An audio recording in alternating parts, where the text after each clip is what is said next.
பொய் மட்டும் என்னைக்கு அவனால கண்டுபிடிச்சிருவாங்க. இந்த பொய் மட்டும் என்னைக்குமே நீங்க அதுக்கு எக்ஸ்பைரி டேட் வந்து ரொம்ப கம்மி. இன்னைக்கு பார்த்தா பொய் பேசுறவங்க தான் உண்மை பேசுறவங்கள விட சிறப்பா பேசுறாங்க. தமிழ்ல சொல்லுவாங்கல்ல, பல நாள் திருடன் என்ன பொறுத்த வரைக்கும் சீக்கிரத்தில் அகப்படுவான், ரொம்ப நாள்லாம் ஓடாது. சில பேருக்கு இது பொய் சொல்றது கூட திறமை இருக்காது.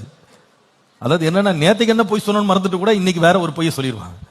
அப்போ மனைவி கரெக்டா ரெக்கார்டு வச்சிருப்பாங்க. நேற்றுக்கு வேற நம்பர் சொன்னார், இன்னைக்கு வேற நம்பர் சொல்றாரு, ஏதோ ஒன்று இருக்கு, அந்த மாதிரி இன்வெஸ்டிகேட் பண்ணா எல்லாமே வெளுத்துரும், சாயம் வெளுத்துரும். அப்போ அதுக்கப்புறமா நீங்க என்ன பேசுறாலும் அவங்க என்ன பண்ண மாட்டாங்க, நம்பவே மாட்டாங்க. கணவன் என்ன பேசினாலும் மனைவி அதுக்கப்புறமா நம்ப மாட்டாங்க. நம்பிக்கை வளர்றதுக்கு உண்மை ரொம்ப ரொம்ப முக்கியம்.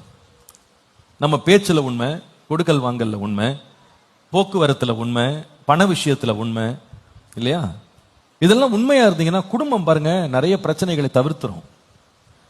ஒரு கணவனுடைய இருதயம் மனைவியை 100க்கு 100 நம்பணும். ஒரு மனைவியினுடைய இருதயம் கணவனை 100க்கு 100 நம்ப வேண்டும்.